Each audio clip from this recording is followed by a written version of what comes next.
যে ব্যক্তি আল্লাহর নামের কসম খাবে ওই লোকটার কথাটা বিশ্বাস করতে হবে। আর একটা ইমানদার মিথ্যা কথা বলবে আর আল্লাহর কসম খাবে হতে পারে না। বদ অভ্যাস দেখবেন, কারোর সঙ্গে কিছু হলো, কারোর উপরে সন্দেহ হলো, কিছু নাদান আহামক আছে, দুনিয়ায় কিছু অপদার্থ আছে, দেখবেন গায়ের জোরে হাত ধরে টেনে নিয়ে যায়, চল তোকে মসজিদে উঠে বলতে হবে। সন্দেহ করে না? সন্দেহ হলে চল তোকে মসজিদে উঠে বলতে হবে। মসজিদের সম্মান জানো? ওটা দুনিয়ার মানুষের পার্টি অফিস নয়, ওটা ক্লাব ঘর নয়। মসজিদ হলো আল্লাহর ঘর, পৃথিবীর জমিনের উৎকৃষ্ট জায়গা। তুমি তো এক সপ্তাহ একবার উজু করোনি, তুমি তো নিজে উজুটাও করতে পারো না, তুমি মসজিদে টেনে চল মসজিদে উঠতে হবে। এ বেয়াদবি কোথায় শিখলে? কথা ঠিক না বেঠিক? অনেক সময় একটা জিনিস রেখে দেই, নিজেই ভুলে যাই। 4-5 জন বন্ধু কর্মসূত্রে অন্য রাজ্যে গেছে, 4-5 জন একই গ্রামের ছেলে, হয় কি হয় না? মুর্শিদাবাদের নাম করা রাজমিস্ত্রির একটা বিখ্যাত আছে না নেই? মুর্শিদাবাদের মিস্ত্রি রাজমিস্ত্রিতে বিখ্যাত, কথা ঠিক না বেঠিক? সারা ভারতবর্ষে মুর্শিদাবাদের মিস্ত্রিদের নাম আছে না নেই? আল্লাহ মুর্শিদাবাদ জেলার সম্মানকে আরো বৃদ্ধি করেন, বলেন আল্লাহুম্মা আমিন।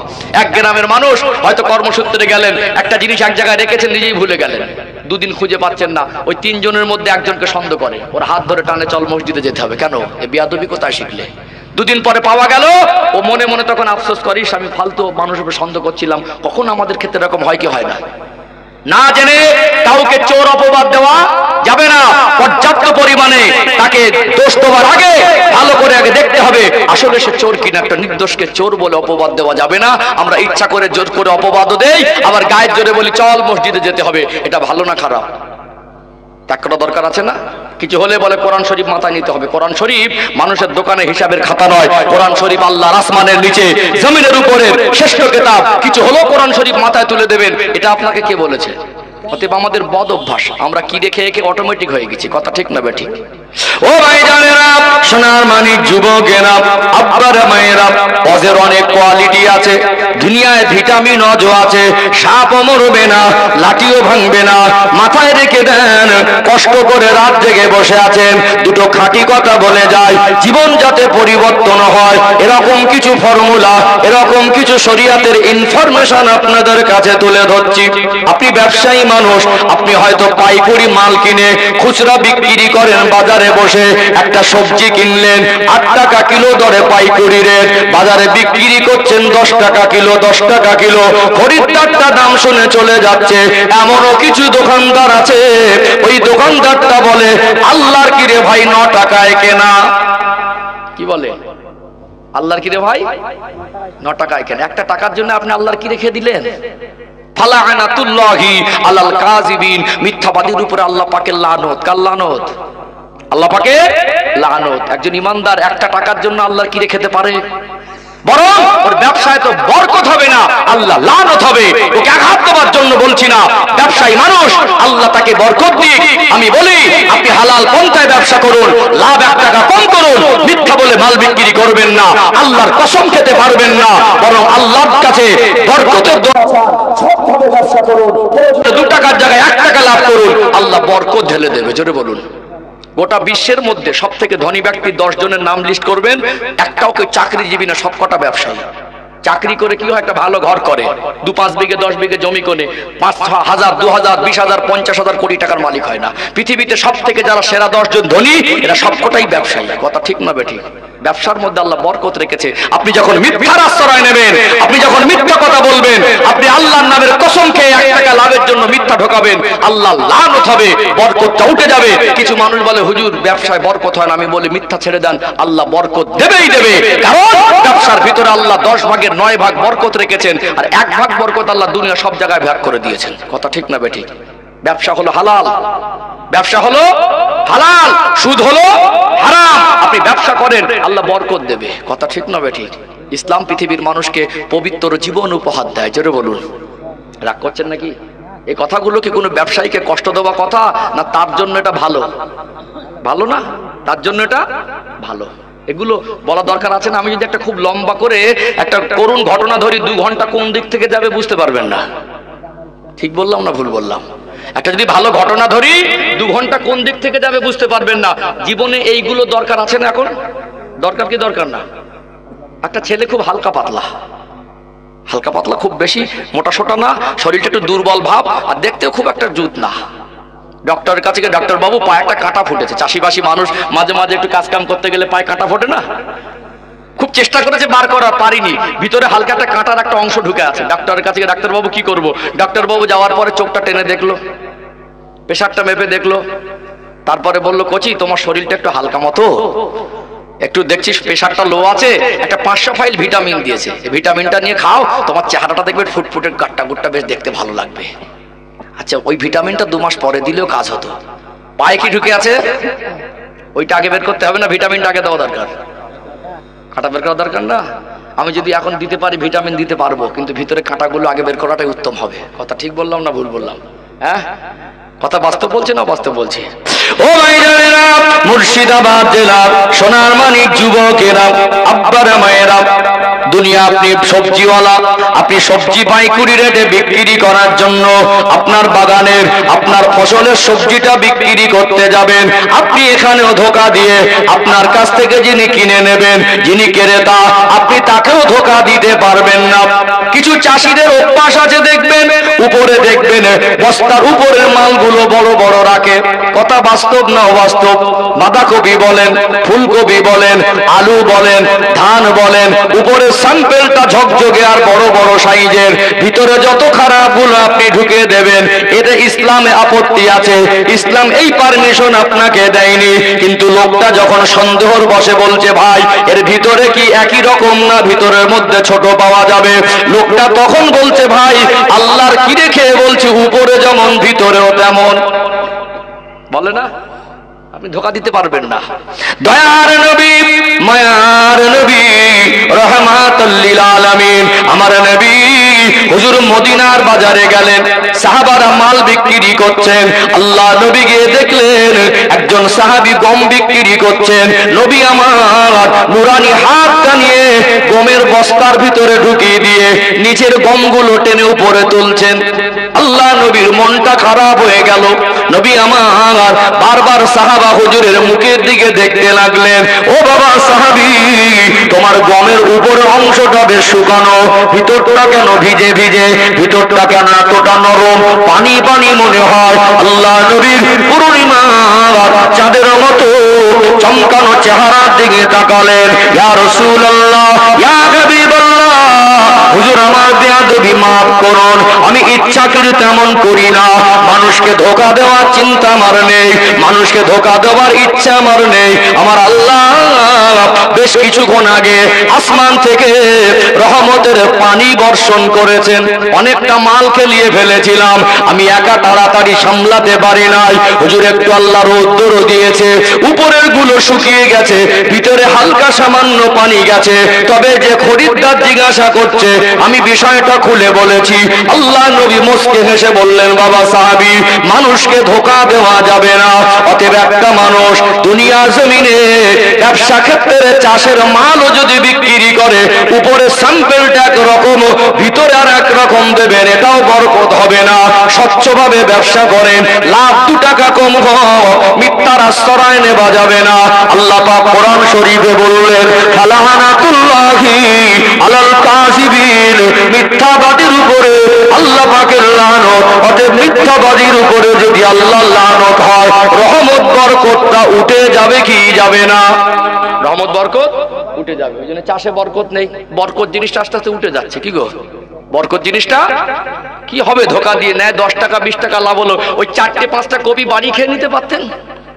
ওই 4-5টা কপি 1-2 কিলো, ওই 2 কিলো ছোট ছোট ঢুকিয়ে দিয়ে ওজন বাড়ানোর জন্য আপনি মানুষকে কেন ধোঁকা দেবেন? আবার বলে আল্লাহর কি রে ভাই, উপরে যেমন ভিতরে তেমন, বলে না? মিথ্যা কথা বলা। আপনার চাষি মানুষ দেখবেন, সত্য পথে চলুন, সোজা পথে চলুন, আল্লাহ বরকত ঢেলে দেবে। জোরে বলুন সুবহানাল্লাহ, জোরে বলেন না সুবহানাল্লাহ। রাগ করছেন নাকি? বলে হুজুর আমরা চাষি আর এই অফটা খুঁজে খুঁজে আমাদের কাছে না, এটাই এখানেই করা দরকার, এখানেই করা দরকার। জ্বর হয়েছে একজন আর পাতলা পায়খানা হয়েছে আর একজনের। এখন জ্বরের ওষুধটা যদি পাতলা পায়খানা রোগীকে দেওয়া হয়, আর পাতলা পায়খানা রোগীকে যদি জ্বরের ওষুধ দেওয়া হয়, কিরকম হবে? উল্টো হয়ে যাবে না? হ্যাঁ, উচিত তো এটাই, যেখানে যে রোগ সেখানে সেই ট্রিটমেন্ট করতে হবে। কথা ঠিক বললাম না ভুল বললাম?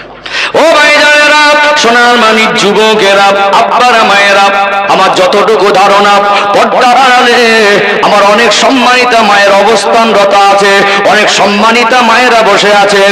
আমি আমার মায়েদের দৃষ্টি আকর্ষণ করে বলছি, মায়েদের একটা বদ অভ্যাস হলো এনারাও মিথ্যা কথা বলে। মিথ্যা কথা বলার কোয়ালিটিটা একটু ভিন্ন। মায়েদের একটা বদ অভ্যাস দেখবেন, এরা তিলকে খুব সহজে তাল বানাতে পারে কি পারে না? তিলকে গল্প করার স্টাইল কি, কথার সুর ধাঁচ ভঙ্গি দেখে ওই মার আর চাচির কথা শুনে মনে হবে মিথ্যা কথা বলায় পিএইচডি করেছে। কি গো, একটা ঘটনা ঘটেছে কিনা আজও সত্যতা যাচাই করার প্রয়োজন মনে করিনি। সকাল থেকে ঘুরে ঘুরে 1,10,000 জনের কাছে প্রচার করেছে অমুকের মেয়ে পালিয়ে গেছে। পাশের বাড়ির সঙ্গে একটু ঝগড়া হয়েছে, মেয়েটাও নানার বাড়ি গেছে, এ দূর থেকে হাওয়া তুলে যায় অমুকের মেয়ে নাকি পালিয়েছে, একটু হালকা প্যাঁচ মেরেছে নাকি, কি বুঝলেন?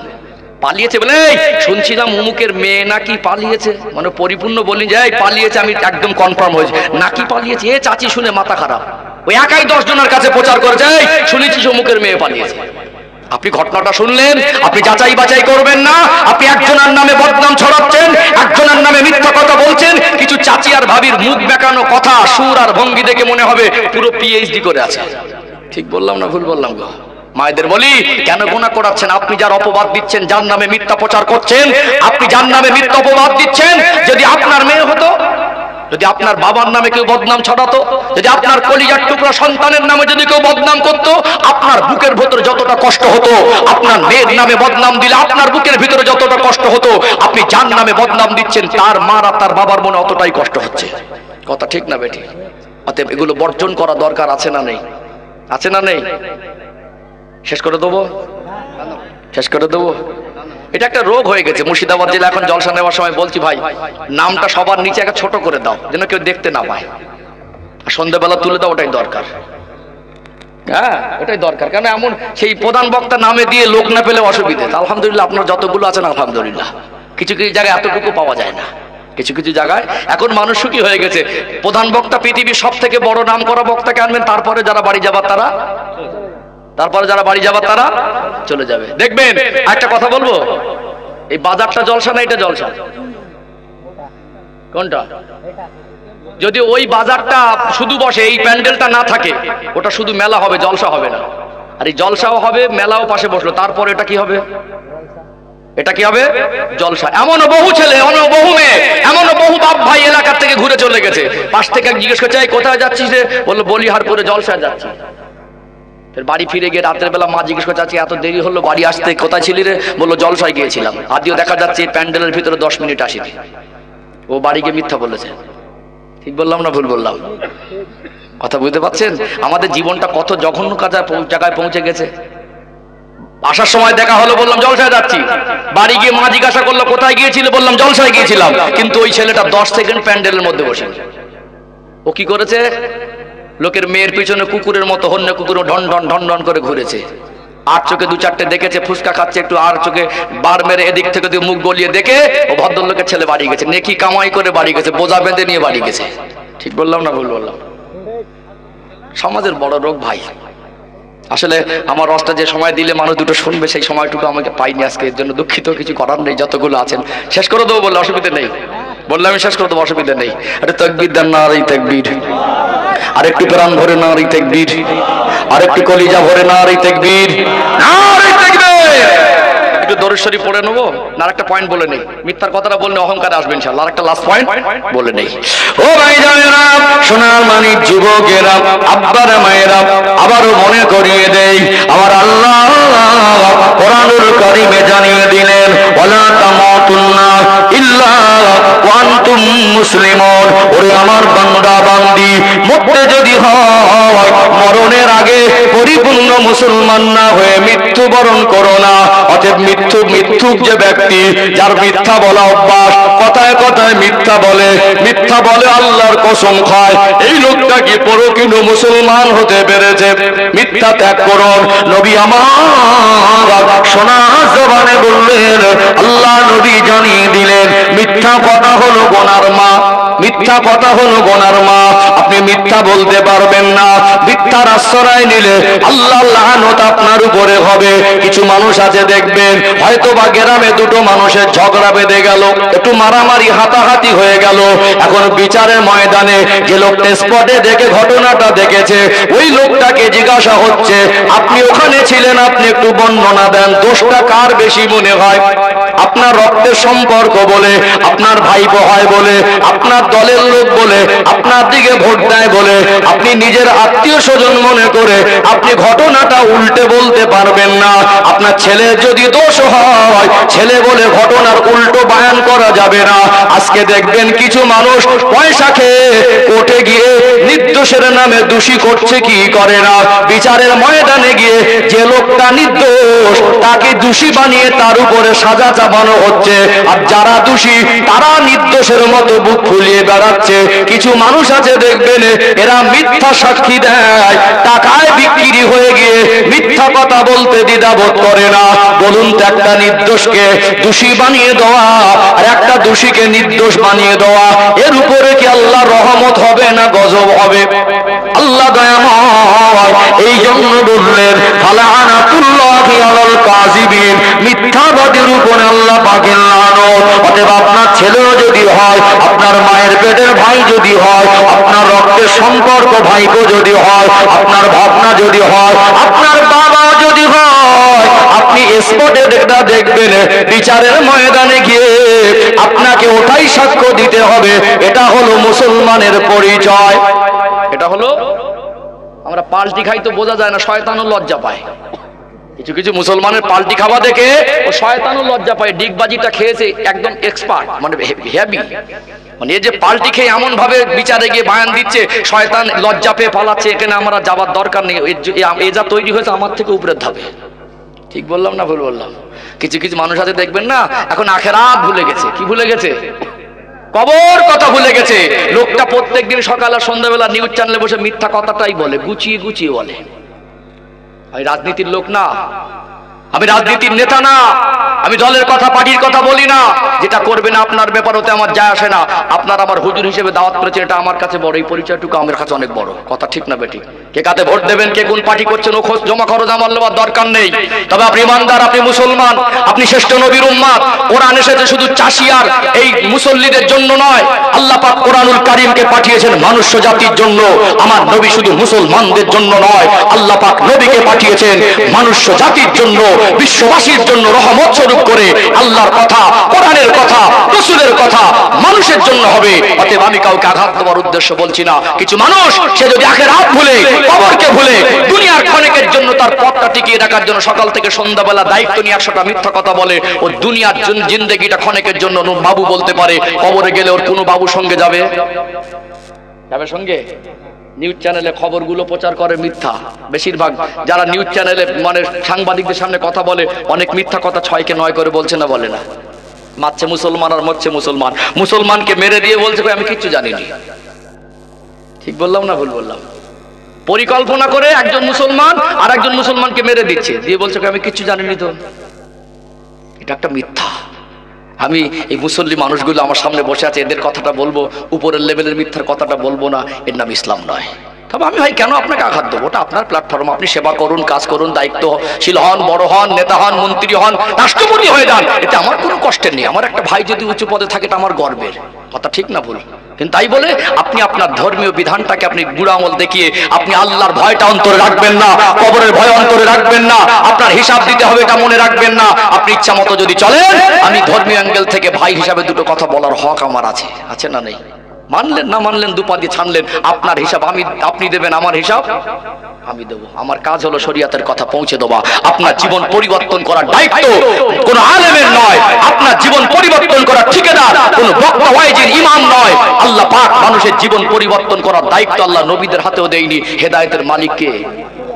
নবী নূহ আলাইহিস সালাম 950 বছর দিনের খেদমত করলেন, মাত্র 40 অথবা 80 জন তার উম্মত। কজন? ছোট ভাবে নিলেন নাকি? 100 বছর বাঁচলে মনে হয় অনেক। 950 বছর দিনের দাওয়াত দিয়েছেন, 40 অথবা 80 জন মুসলমান। কজন? মানুষ কত খারাপ হয় বুঝতে পারছেন? মানুষ কত কঠোর হয় বুঝতে পারছেন? একজন নবীকে সরাসরি পেয়ে ঈমান আনতে আরো অবাক হবেন, আল্লাহ পাক তাকে 4টে ছেলে দিয়েছিলেন, হাম শাম ইয়াফিস কিনান। 3টে মুসলমান হলো, একটা হলো না। আমি ভালো করব কি ভাবলেন? আমি ভালো করতে আসিনি, পৌঁছাতে এসেছি। ভালো হবার দায়িত্ব আপনার। আপনার জীবন পরিবর্তন আপনাকেই করতে হবে। ইন্নাল্লাহা লা ইউগাইয়িরু মা বিকওমিন হাত্তা ইউগাইয়িরু মা বিআনফুসিহিম। আল্লাহ পাক অত সময় পর্যন্ত কোন জাতির অবস্থাকে পরিবর্তন করেন না যত সময় না পর্যন্ত ওই জাতি নিজেরা পরিবর্তনের চেষ্টা না করেন। আপনি পরিবর্তন হবে না, হুজুর পরিবর্তন করে দেবে, কে বলেছে আপনাকে? কথা ঠিক বললাম না ভুল বললাম গো? রাগ করছেন? চলুন দরুদ শরীফ পড়ে নেবো। আমি অহংকারের কথা আসবো, হিংসার মিথ্যার কথা বলেছি। বেশি কষ্ট দেব না, বেশি কষ্ট দেব না, বেশি তার সময়ও হ্যাঁ সংক্ষেপে আসবো ইনশাআল্লাহ। বেশি সময়ও নেব না আর বেশি কষ্ট।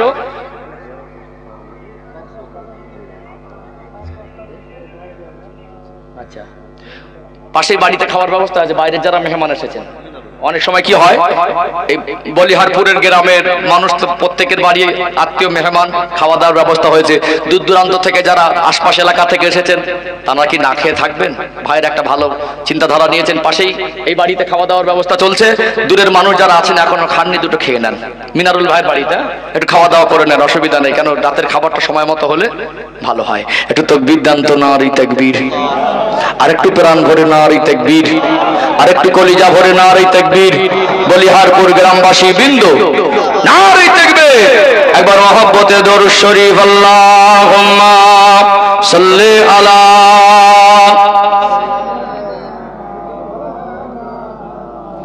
ওয়া আলা আলি সাইয়্যিদিনা মাওলানা মুহাম্মদ বেহমাদ আজলহি सीने में है मैं हूँ मेरा दिल मदीने में है फूल तो फूल काटो क्या हुस्न है लुत्फ जन्नत से बढ़कर मदीने में है अल्लाहुम्मा सल्ली अला सय्यिदिना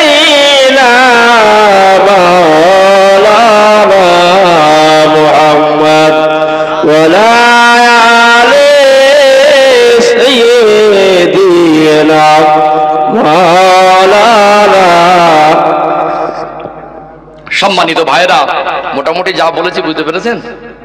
অনেক শুনতে হবে, এটা বড় নয়। দুটো কথা যদি খাঁটি হয়, দুটো কথা যদি সেই মন নিয়ে আমি বলতে পারি, সেই মন নিয়ে শুনতে পারেন, আমরা যদি সবাই মানতে পারি, এটাই হলো সব থেকে বড় কথা। বুঝতে পেরেছেন? দুটো আলোচনা করেছি, হিংসা আর মিথ্যা। এই দুটো জিনিস জীবন থেকে ত্যাগ করব, বলেন ইনশাআল্লাহ। অত্যন্ত খুশি হয়েছি। আমি আজকে এশার নামাজটা পড়তে গেছি পায়ে হেঁটে হেঁটে। শফিকুল ভাইয়ের বাড়ি থেকে এসে এশার নামাজটা পড়তে গেলাম পায়ে হেঁটে। 10-15 দিন 20 দিন হয়ে গেল, মোট মনে হয় 5 মিনিট হাঁটিনি। ভাইদের বললাম এশার নামাজটা হেঁটে হেঁটে পড়তে যাও, বলে বেশি সময় লাগুক, একটু সময়। মসজিদটা যতটা দূরে, যদি এখানে অক্তীয় মসজিদ হয় অসুবিধা নেই, যথেষ্ট দূরে 10 মিনিট প্লাস হেঁটে যাওয়া, জামাত ধরা, এখন ব্যস্তগ্রস্ত মানুষ, একটু কষ্টকর। তারপরেও গেলে তো অবশ্যই দরকার, যদি যেতে পারেন তাহলে সবও বেশি। এখন একটু মানুষ ব্যতিব্যস্ততার মধ্যে থাকে, তবে জুমা মসজিদের দরকার নেই। যেভাবে অক্তীয় মসজিদের সিদ্ধান্ত নিয়েছেন, আলহামদুলিল্লাহ, ভালো পদক্ষেপ।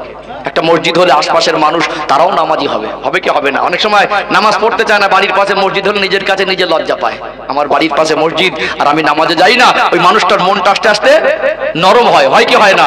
অনেক সময় কি হয়, মসজিদে থাকার কারণে একজন ইমামের প্রয়োজন হবে, ওই ইমামের কাছ থেকে দিন শরিয়াত মানুষ সহজে শিখতে পারবে। প্রয়োজনে মসজিদ করতে হয়, হয় কি হয় না? প্রয়োজনে মসজিদ বাড়াতে হয়। তো আলহামদুলিল্লাহ, আপনাদের জুমা মসজিদ, এই গ্রামের যে মূল মসজিদ, অনেক সুন্দর। এলাকার মানুষের উদার, এলাকার মানুষের দান, এলাকার মানুষের উদারতা, এলাকার মানুষের মসজিদের প্রতি মহব্বত, তার চিত্রটা আমি দেখে এসেছি। কাজ হয়েছে, রং হচ্ছে, এসব নামাজ পড়লাম, আলহামদুলিল্লাহ। ওটাও আল্লাহর ঘর, যেটা হবে এটাও আল্লাহর ঘর। ওপার আর এপার ভাগ করবেন না। জুমার দিন সপ্তকানে যেতে হবে, কথা ঠিক না বেঠিক? জুমার দিন সপ্তকানে যেতে হবে। এই পাড়ায় যদি একটা মসজিদের প্রয়োজন হয়, এটা সবাই মিলে করতে হবে। শুধু এই মাঠ পাড়ার লোক করবে এটা না, সবাই মিলে করতে হবে। আল্লাহর ঘর মাঠ পাড়ার লোকের একার নয়, আল্লাহর ঘর মাঠ পাড়ার লোকের একার নয়। আপনারা যথেষ্ট দান দিয়েছেন। আমার পূর্বে আপনাদের মুর্শিদাবাদ জেলার মানে কালেকশনের বক্তা, একদম 1 নম্বর বললে ভুল হবে না, আজিজুল হক ভাই কালেকশন করেছেন। মানে বেশ গুছিয়ে গাছিয়ে বলতে পারে, ভালো। আর ম্যাক্সিমাম জায়গায় ওনাকে কালেকশনের জন্যই রাখা হয়। আমি কালেকশনে অভ্যস্ত না, তারপরে আপনাদের কাছে আমি ভালোবেসে কয়েকটা কথা বলছি। অনেকে নিয়ত করে থাকেন হয়তো প্রধান বক্তার হাতে দেবো, নিয়ত করে থাকেন না, অনেকে দিয়েছেন, অনেকে হয়তো বাকি আছেন, তারপরে এবারে মনে করছেন হুজুর রস শুনিয়ে আবার টাকা চাইবেন। টাকা দিতে হবে না। আপনার টাকা আল্লাহ যদি মনে করে অন্য খাতে খরচা করাবো, আপনি থাকতে পারবেন না, খরচা করতে বাধ্য হবেন। হঠাৎ বাড়ি কুটুম এসে যায়, আসে যায় না, কাছে 1 টাকা থাকে না, বাড়ির পাশ থেকে 1000 টাকা ধার করে মেহমানদারি করতে হয়। শুধু ভাত দেবেন না গোশত দেবেন জামাইকে? গোশত দিতে হবে। গোশত ভাত দিতে গেলে 1000 টাকা দরকার না? ওই যে খেয়ে চলে গেল, ধার করে খাওয়ালেন, বিকেলবেলা যাওয়ার সময় জামাইবাবু যখন বলে শাশুড়িকে আম্মাজি চলে যাচ্ছি, শাশুড়ি মা কি বলে? আবার এসো। ওই কথাটা না বললে আমার জামাই রাগ করবে। ধার করে খাওয়াতে হয়, আবার বলতে হয় বাবু এসে বেরিয়ে যাবে, বাবু আসবে, বলতে হয় না? তাহলে ওই যে ধার করে খাইয়ে দিলেন, জামাই চলে যাওয়ার পরে ঘরের দরজা লাগিয়ে কান্নাকাটি করেন নাকি যে 1000 টাকা জামাই খেয়ে গেল? ওটা সহ্য হয়ে যায়। কি হয়? মনের মধ্যে সহ্য হয়, জামাই এসেছিল, খরচা হয়েছে। এটা যদি সহ্য করতে পারেন, আল্লাহর ঘরের জন্য 1000 টাকা সহ্য হবে না? এইটুকু মুসলমান হিসেবে যদি এতটুকু ত্যাগ করতে না পারি, জামাই বছরে 10 বার 12 বার 20 বার এসে ঘুরে যাচ্ছে, সেখানে হাজার হাজার টাকা খরচা করে দিচ্ছি, আমি আল্লাহর ঘরের জন্য 1000 টাকা দিতে না পারলে আল্লাহকে খুশি করতে পারবো? 1 নম্বর। 2 নম্বর, দেখবেন বাচ্চা অসুস্থ হয়, বাবা মা তো জমি করে চেষ্টা করে না? কিডনি ড্যামেজ, মাত্র 10 কাঠা জমি, ফসল হয়, সংসারটা চলে। যখন ডক্টর বলছে 2 লাখ 4 লাখ 5 লাখ টাকা দরকার, বাপ মা সিদ্ধান্ত নেয় আমার টাকা যায় যাক, সোনার মানে সন্তানরা যদি সুখে থাকে। ওই 10 কাঠা জমিটা ফসলের উর্বর জমি, 10 কাঠা জমি থেকে মোটামুটি সংসারটা ভালো একটু চলতো, ওটাও বিক্রি করে চিকিৎসা করে, আছে না নেই? আছে না? যে সন্তানের জন্য জমি বিক্রি করে চেষ্টা করি। 10,000 টাকা খুব কষ্ট করে জমিয়েছে, সন্তান অসুস্থ হয়ে গেলে ওই 10,000 টাকা মায়া থাকে না, তখন বার করে খরচা করে। 10,000 টাকা খরচা হয়ে গেল, হসপিটাল থেকে 10 দিন পরে ছুটি হলো, স্বামী স্ত্রী গাড়ি ভাড়া করে বাচ্চাকে বাড়ি নিয়ে আসছে, বলছে দেখো টাকা যায় যাক, আল্লাহ সোনার মানিক বাচ্চাটাকে সুস্থ করেছে। অনেক সময় কষ্টের টাকা খরচা করে দিয়ে মনে কষ্ট থাকে না। দুনিয়ায় যদি সন্তানের জন্য ত্যাগ করতে পারি, জামাইয়ের জন্য ত্যাগ করতে পারি, আল্লাহ রসুলের জন্য ত্যাগ করা দরকার আছে না নেই? আছে না? আছে। 3 নম্বর, দেখবেন মাঝে মাঝে দেখবেন আমরা এমন ভাবে রোগে আক্রান্ত হয়ে যাই না, একটা মানুষ নিজের শরীরের অবস্থা খুবই খারাপ, তারপরে একটু বেঁচে থাকার আশা করে কি করে না? মানুষের কাছে গিয়ে অসুস্থ মানুষটা হাত পাতে, বাবু একটু চিকিৎসার জন্য আমাকে কিছু দেন। অনেক সময় মানুষ নিজের জমানো টাকা খরচা করতে বাধ্য হয়। আমি বারবার বলি, দান করা কঠিন নয়, দান করলে কমে না, এই বিশ্বাসটুকু তৈরি করা কঠিন। দান করলে দুনিয়ায় 3টে লাভ হবে। কটা? দুনিয়ায়, আখিরাতে তো হবেই হবে, কবরে তো হবেই হবে, দুনিয়ায় 3টে লাভ হবে। 1 নাম্বার লাভ হলো আল্লাহ আপনার সম্মান ইজ্জতকে বাড়িয়ে দেবেন। সম্মানের জীবন অনেক দামি, টাকা দিয়ে সম্মান কিনতে পাওয়া। অনেক লোককে সামনে বাবু বলে, কি বলে? সামনে, পিছন থেকে গালাগালি দেয়, আছে না? প্রকৃত সম্মানী ব্যক্তি যে, তার অন্তরে, তার জন্য আল্লাহ মানুষের অন্তরে সম্মান ঢেলে দেয়। কথা ঠিক না বেঠিক? তাকে দেখলেই যেন মন থেকে মায়া আসে, সম্মান আসে, ভালোবাসা আসে, আসে না? আল্লাহ আপনার সম্মান ইজ্জতকে বাড়িয়ে দেবেন। বলুন সাইয়েদনা হযরত আবু বকর সিদ্দিক রাদিয়াল্লাহু আনহুকে কেউ চোখে দেখেছি? তার ভালোবাসা আমাদের মনে আছে না নেই? 2 নাম্বার, আল্লাহ আপনার বাড়ির বিপদ আপদ, রোগ বালা মুসিবত থেকে হেফাজত করবেন। 3 নাম্বার, আল্লাহ আপনার সম্পদে, মালে, ব্যবসায়, কারবারে, রোজগারে হালাল রিজিক আল্লাহ বরকত নসিব করে দেবেন। জোরে বলুন সুবহানাল্লাহ। এতগুলো ভাইয়ের এসেছেন, একদম শেষ অবস্থায় এসেছি, 2-4 মিনিট একটুখানি যদি আল্লাহর ঘরের জন্য আপনারা একটু উদার মনে একটা করে 1000 টাকা, 10 জনও যদি নিয়ত করেন 10,000 টাকা, 1000 টাকা করে একটা মানুষ নিয়ত করেন, আমি মুসাফির হালাতে আছি, একটু মুসাফা করে একটু প্রাণ ভরে দোয়া করে দেবো, একটা করে 1000 টাকা, 10টা মানুষের কাছে দাবি করব, খুব বেশি না, 1000 টাকা করে। যথেষ্ট আপনারা দিয়েছেন, আলহামদুলিল্লাহ। এই গ্রামের মানুষের উদারতা অনেক বেশি, অনেক বড় মন। তা না হলে যেভাবে দান উঠছিল আমি খেয়াল করছিলাম, যেহেতু আমার পূর্বের বক্তাই তো দান তুলছিলেন, আমি খেয়াল করছিলাম 2000, 5000, 5000, 5000, 10,000, অনেক মানুষ দিয়েছেন, আপনারা অনেক মানুষ দিয়েছেন। একেবারে শেষ সময় যদি আপনার মনে হয় যে আমি আল্লাহ রাস্তায় 1000 টাকা দেবো, আপনি ফকির হয়ে যাবেন না। এর বিনিময় আল্লাহ আপনার বাচ্চাদের, আপনার পরিবারের সদস্যদের, আপনার বিবিকে, আপনার বাবা মাকে, আপনাকে আল্লাহ কঠিন কঠিন রোগ বিমার থেকে হেফাজত করতে পারেন কি পারেন না? আল্লাহ আপনার চাষে, ফসলে, ব্যবসায়, কারবারে, রোজগারে আল্লাহ বরকত দেবেন ইনশাআল্লাহ। মাশাআল্লাহ। কই এখানে আছেন? একটু মুখ দেখি। মা জাহান, মাজাহান ভাই একটু হাত তোলেন তো দেখি, একটু দেখি এখানে আছে নাকি। ও আমাদের মাজাহান ভাই, দেখেন আমি 1000 টাকা আশা করেছিলাম না। আল্লাহর বান্দা থাকে, কোন দিনের কাজ, কোন ভালো কাজ, শরীয়তের কাজ আটকে থাকে না, দেখেছেন? আজ না হয় কাল আল্লাহ করিয়ে নেয়, কথা ঠিক না বেঠিক? এত বড় জলসা মাহফিল হচ্ছে, কমিটি ভাবে এত বড় অ্যারেঞ্জমেন্ট কিভাবে করবো, আল্লাহ করিয়ে নেয় কি নেয় না? আল্লাহ পাক করিয়ে নেন। আমাদের সম্মানিত মাজাহান ভাই উনি দিলেন কত? 5000 টাকা। একটু তাকবীর দেন, নারায়ে তাকবীর। আর একটু জোরে দেন, লিল্লাহি তাকবীর, নারায়ে তাকবীর। সম্মানিত মাজাহান ভাই 5000 টাকা, জোরে বলে মারহাবা, চিল্লে বলে মারহাবা, কলিজা ভরে বলেন মারহাবা। আল্লাহ কবুল করেন, বলেন আল্লাহুম্মা আমিন। আল্লাহ দান কবুল করেন। আল্লাহ আপনার ওই বান্দা থাকতে পারে নাই, আপনার ঘরের জন্য 5000 টাকা দিয়েছেন। দয়াময় যতদিন বাঁচিয়ে রাখবেন, কঠিন কঠিন রোগ বিমার বালা মুসিবত দেবেন না। আল্লাহ ভাইয়ের সম্মান ইজ্জতকে বানিয়ে দেন, রুজি রোজগারে বরকত দেন, ব্যবসায় কারবারে চাষে হালাল রিজেকে বরকত দেন। ওনার পরিবারে বিবি বাচ্চা সবাইকে নিয়ে হেসে খেলে শান্তি জীবন কাটাবার মতো তৌফিক দিন। ও দয়াম আল্লাহ, ওনার আত্মীয় স্বজন মায়ে মুরব্বী যারা কবরে, আল্লাহ দানের ওসিলা করে তাদের কবর গুলোকে বেহেশতের বাগান করে দিন, বলুন আল্লাহুম্মা আমিন। দয়াময় হাসরের ময়দানে যেদিন বান্দা বান্দি পেরেশান হয়ে থাকবে, পানি পানি পানি করে পেরেশান হয়ে যাবে, ওই দিনে দানের ওসিলা করে আমার নবীর হাতের হাউজে কাউসারের পানি যেন নসিব হয়ে যায়, বলুন আল্লাহুম্মা আমিন।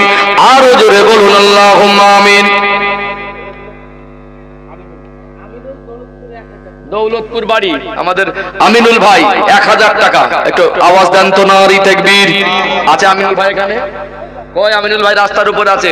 আমাদের আমিনুল ভাই দৌলতপুরে বাড়ি, উনি দিলেন 1000 টাকা। একটু প্রাণ ভরে আওয়াজ দেন, নারী তাকবীর, লিল্লাহি তাকবীর। আমিনুল ভাই বলেন জিন্দাবাদ। আল্লাহ কবুল করেন, বলুন আল্লাহুম্মা আমিন। দাতাগণ বলুন জিন্দাবাদ, নারী তাকবীর। আল্লাহ দান কবুল করেন, রুজি রোজগারে বরকত দেন, যতদিন বাঁচিয়ে রাখবেন, রুজির কষ্ট দেবেন না। আল্লাহ অর্থের অভাবে যেন কারোর কাছে হাত পাততে না হয়, ধনী সম্পদশালী বানিয়ে দেন, জানমাল ইজ্জত আবরুকে হেফাজত করেন। আল্লাহ সংসারে আসমানে জমিনে বালা দেবেন না। দয়াময় আল্লাহ সংসারে বেশি বেশি বেশি বেশি উন্নতি দিন, বলুন আল্লাহুম্মা আমিন। আরো জোরে বলুন আল্লাহুম্মা আমিন। মাশাআল্লাহ মাশাআল্লাহ। বিলকিস বিবি, দেখেছেন মায়েদের মনটা অনেক উদার হয়, মায়েদের মনটা প্রত্যেকটা দিনের কাজে, শরিয়াতের কাজে মায়েদের একটা দান থাকে কি থাকে না? হ্যাঁ, বিলকিস বিবি 50 কিলো রসুন, মাশাআল্লাহ, নারে তাকবীর, নারে তাকবীর। আল্লাহ দান কবুল করেন। আল্লাহ মা জননীর কপালটাকে সুখের কপাল করে দেন। আল্লাহ ওনার নসিবকে খুলে দেন, সংসারে কষ্ট দেবেন না। আল্লাহ চাষে বরকত দেবেন, ফসল বরকত দেবেন, রুজির কষ্ট দেবেন না। সন্তানদের নিয়ে হেসে খেলে শান্তি জীবন কাটাবার মতো তৌফিক দিন, বলুন আল্লাহুম্মা আমিন। মা জননীর আত্মীয় স্বজন মুরব্বী যারা কবর, আল্লাহ তাদের কবরে সব পৌঁছে দিন, তাদের কবর গুলোকে বেহেশতের বাগান করে দিন। ওই মা জননীকে যতদিন বাঁচিয়ে রাখবেন, কঠিন কঠিন রোগ বিমার দেবেন না। মনের আশা কামনা বাসনা গুলোকে পূরণ করে দিন, বলুন আল্লাহুম্মা আমিন। মাশাআল্লাহ মাশাআল্লাহ। কাউসার 1000 টাকা, নারে তাকবীর, নারে তাকবীর। সম্মানিত কাউসার ভাই 1000 টাকা, জোরে বলেন মারহাবা, চিল্লে বলেন মারহাবা। আল্লাহ কবুল করেন, বলেন আল্লাহুম্মা আমিন। মাশাআল্লাহ মাশাআল্লাহ। আমাদের আব্দুল হান্নান সাহেব 25 কিলো রসুন দেবেন, জোরে বলেন মারহাবা। কাউসার ভাইকে, আব্দুল হান্নান ভাইকে কবুল করেন, বলেন আল্লাহুম্মা আমিন। আল্লাহ তাদের সম্মান ইজ্জতকে বাড়িয়ে দেন, বলেন আল্লাহুম্মা আমিন। সংসারে কারবারে ব্যবসায় রোজগারে আল্লাহ বরকত নসিব করে দেন, বলেন আল্লাহুম্মা আমিন। নারে তাকবীর। আর কোন ভাই বা বাবাজি আছেন দেওয়ার মতো?